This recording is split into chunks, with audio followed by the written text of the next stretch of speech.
O que a morte de Jesus representa de fato? Sabe, pessoal, hoje é Sexta-feira da Paixão, é um dia em que mundialmente é celebrado ou é relembrado o sacrifício de Jesus lá na cruz do Calvário, há quase 2000 anos atrás. E eu gostaria de refletir aqui com você rapidamente sobre qual o significado da morte de Jesus. Por que Jesus precisou morrer e como que isso afeta diretamente a nossa vida aqui há quase 2000 anos atrás depois desse acontecimento. Vamos lá. Em vários momentos, a palavra de Deus declara, tanto no Antigo quanto no Novo Testamento, que o homem, por causa do pecado, é merecedor da morte, o que a Bíblia chama de morte eterna ou segunda morte. Ou seja, pelo fato dos seres humanos terem pecado, desde o início, os nossos pais, Adão e Eva, quando eles pecaram, a ordem que havia sido dada a eles é: não comam do fruto da árvore do conhecimento do bem e do mal, porque no dia em que deles comerdes, vocês morrerão. No livro de Ezequiel, o Senhor declara que a alma que pecar, essa morrerá.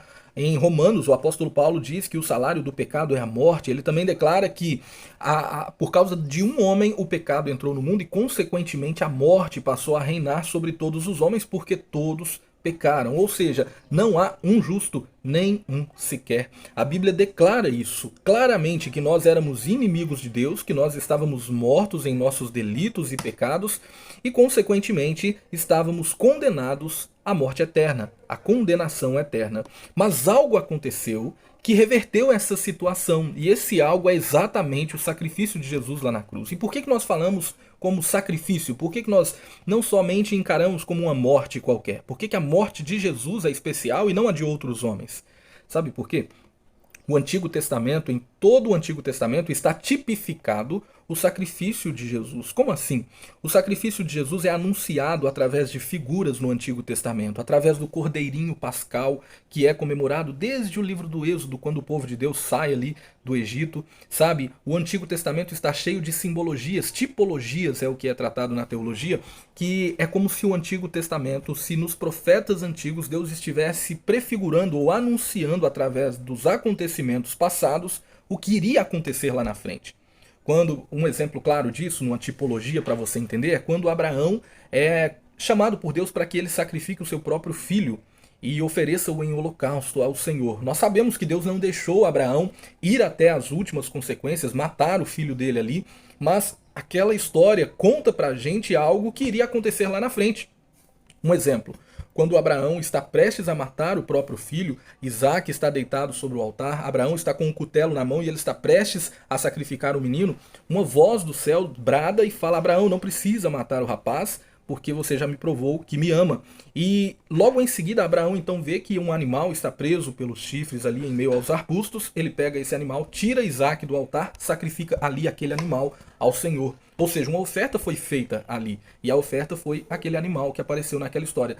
A tipologia bíblica apresenta pra gente essa história que está dando luz para uma outra história lá da frente, que é exatamente a história de Cristo.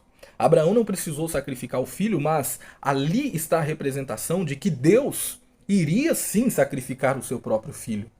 João capítulo 3, verso 16 declara isso: porque Deus tanto amou o mundo que deu o seu único filho. Ou seja, Deus sacrifica o seu filho nesse altar, no altar do Gólgota. Jesus é sacrificado ali no Gólgota para que nós fôssemos perdoados, para que Deus provasse o seu amor para conosco.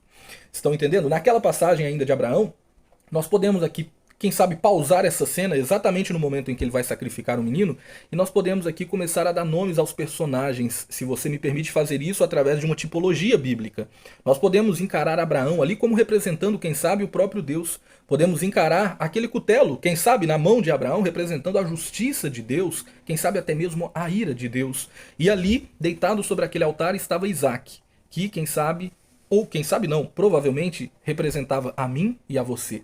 A ira de Deus, a justiça de Deus iria recair sobre nós. Nós precisávamos pagar pelo pecado.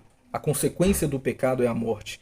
Mas, por algo inesperado, sai de cena aquele que estava no altar, Isaac, sai de cena, e entra em cena agora um animalzinho, que é sacrificado e que recebe esse cutelo e essa morte no lugar de Isaac. Esse representava o nosso Senhor Jesus.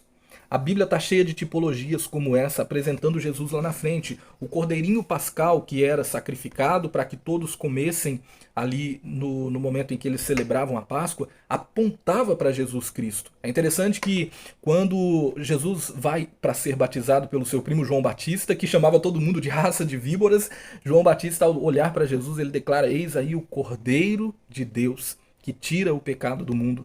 Jesus Cristo é o próprio Deus encarnado. Jesus Cristo é Deus em carne. Deus que está agora em nosso meio. Vive uma vida santa, sem pecado. Por isso que ele não era merecedor da morte. Ele não merecia morrer, porque o salário do pecado é a morte.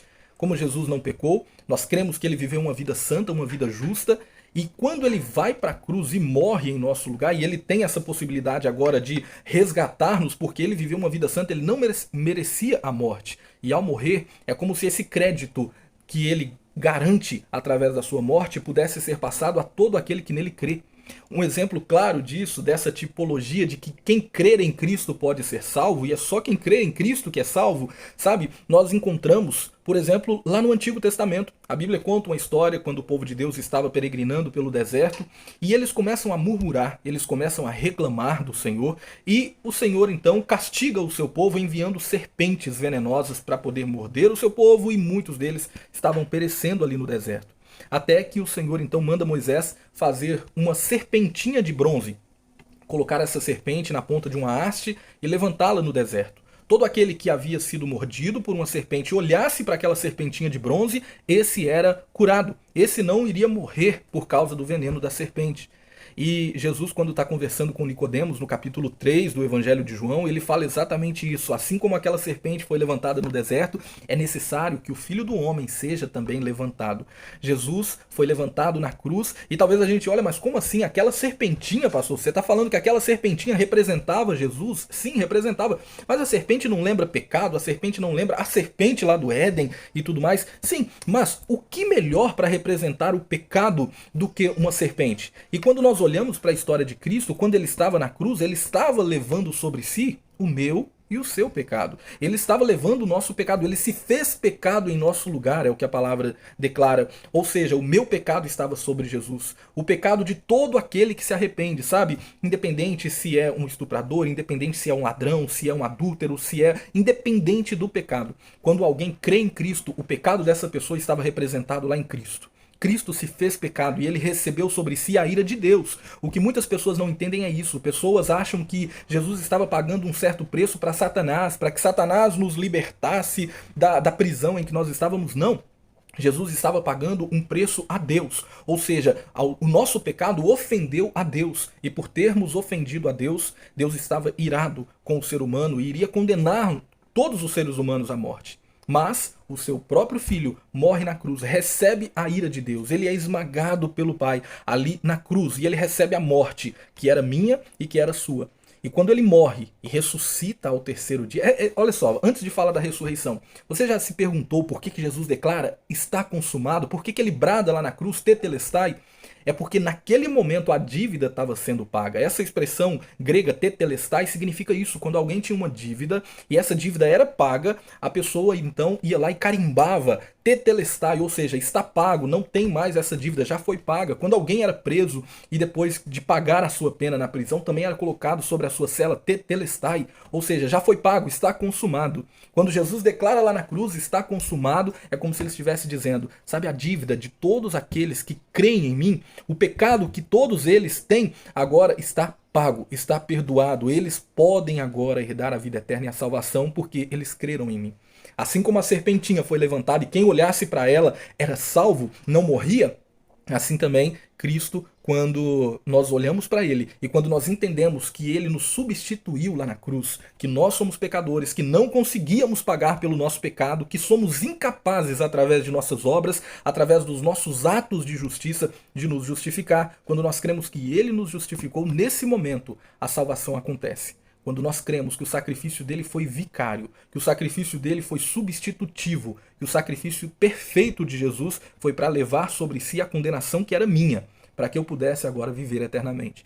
Talvez você se pergunte, mas como assim, pastor? Nós não vivemos eternamente. Nós morremos quando chegamos numa certa idade, ou quem sabe por algum acidente, alguma doença. Sim, nós morremos, mas essa é a morte natural e física que todos nós passamos. Isso é natural, isso acontece.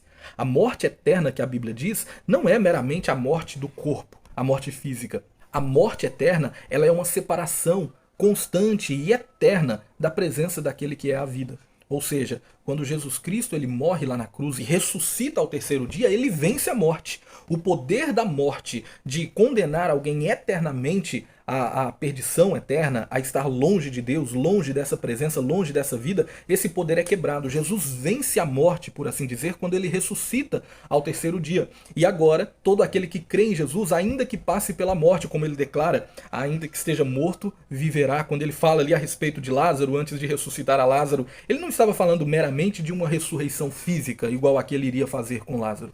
Ele estava falando da vida eterna. Nós podemos até morrer aqui nessa terra, como provavelmente vamos, como outros irmãos nossos já partiram do aqui e do agora. Mas nós temos uma certeza, que quando Cristo voltar, assim como ele, nós seremos ressuscitados. E o nosso, ou se nós estivermos vivos, o nosso corpo será transformado num corpo revestido de glória. Um corpo que não vai estar mais fadado às doenças ou à morte. Nós seremos transformados em um corpo justificado agora, não justificado, mas glorificado agora, para estarmos para sempre com o Senhor. Ou seja, não haverá mais morte, nem choro, nem dor, porque todas essas coisas já terão sido passadas.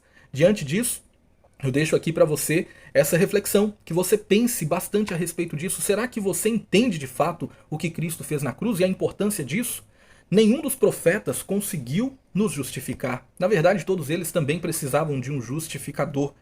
Nenhum dos apóstolos, nenhum dos familiares de Jesus, todos eles eram pecadores, assim como nós. Todos eles precisavam de um Salvador. Tem um cântico lindo de Maria que ela declara o seguinte, que o seu espírito se alegra no seu Salvador, assim como nós, necessitando ela ali de um Salvador. E o Salvador era o filho que ela carregou no ventre. Ou seja, Cristo é aquele que conseguiu, através da sua vida santa, da sua morte injusta ali na cruz e a sua ressurreição milagrosa, nos resgatar da morte para a vida. Ele conseguiu nos dar vida quando nós estávamos mortos em nossos pecados. E tudo isso, pessoal, é garantido através da graça. É um presente, não é por obras. O apóstolo Paulo, ao escrever a carta aos Efésios, ele declara exatamente isso.